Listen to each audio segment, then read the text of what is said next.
مهمترین چیز برای اینکه بتونی یه مچ بدوارز وین کنی چیه؟ تیممیت خوب، پی وی پی خوب، یا پینگ خوب؟ نه، سیستم خوب. پس تصمیم گرفتم که یه دونه ویدیو بگیرم و این حرفو توش ثابت کنم. خب برای مچ اول با سیستم اول که سیستم قدرتمندیه. اوکی، برای اولین باره که دارم توی لونا ام سی بازی میکنم و ازش ویدیو میگیرم و میدونی دیگه بالاخره باید از سرور تازه کار حمایت کنیم دیگه، از اونجا که من یه یوتیوبر خیلی بزرگم.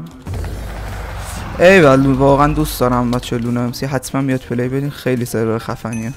مثلا اینکه من اشتباه راش دادم و ریدم. اوکی، الان اینجا پشم گرین چیکار میکنه؟ یلو چرا دارن گیمو اسپیدران میکنن؟ داداش میشه نه، میشه نیای. مرسی، من آدمم تو خرسی.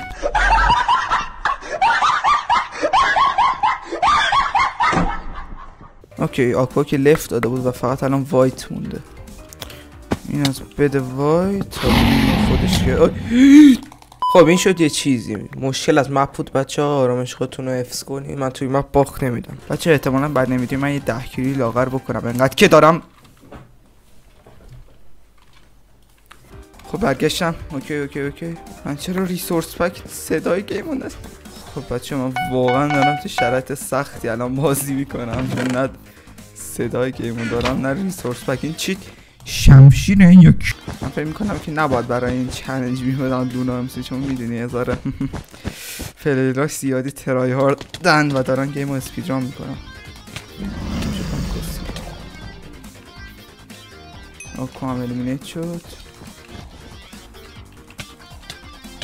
خب این از این.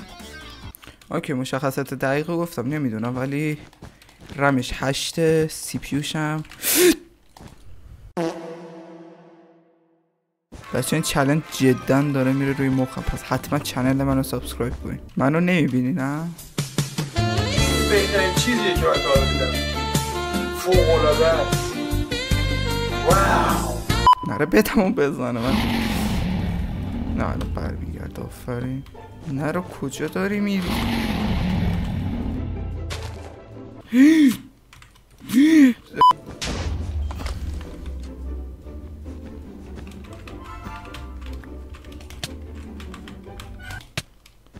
نداداش انتحاری چیه؟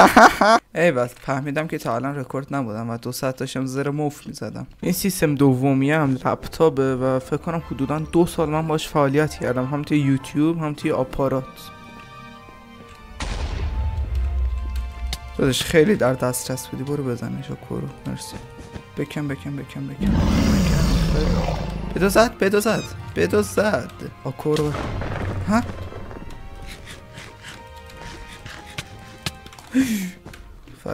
فرار. رد نه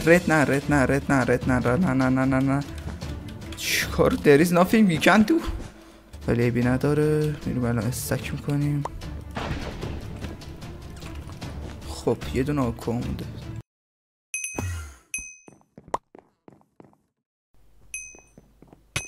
وای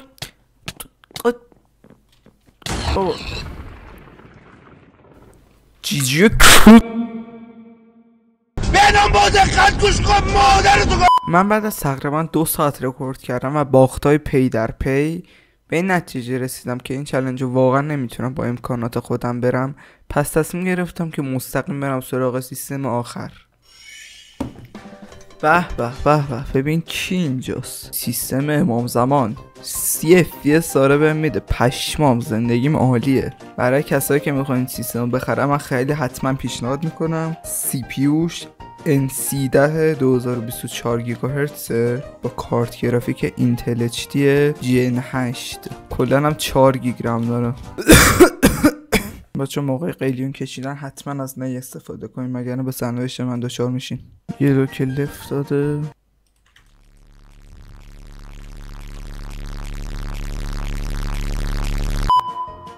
بچه من بعد از این ویدیو بدوارز ولی موسم بدتر میشه به این پی بردم که من بازیم خوب نیستش و این سیستم هم که خوبه. منت دوستان یه فایربال رندوم بزنم. واقعا دوست ندارم که این دسته به بازم، پس دیفند میدم. ازش دارم خواهش میکنم که خودشو بکشه. تو رو خدا خودتو بکش، من نمیخوام بازی دیگه یا انجام بدم به شرط پارتی. اوکی پشمام جا کشت. وای مرسی داشت، واقعا دمت گرم عشق منی، تو دوست دارم.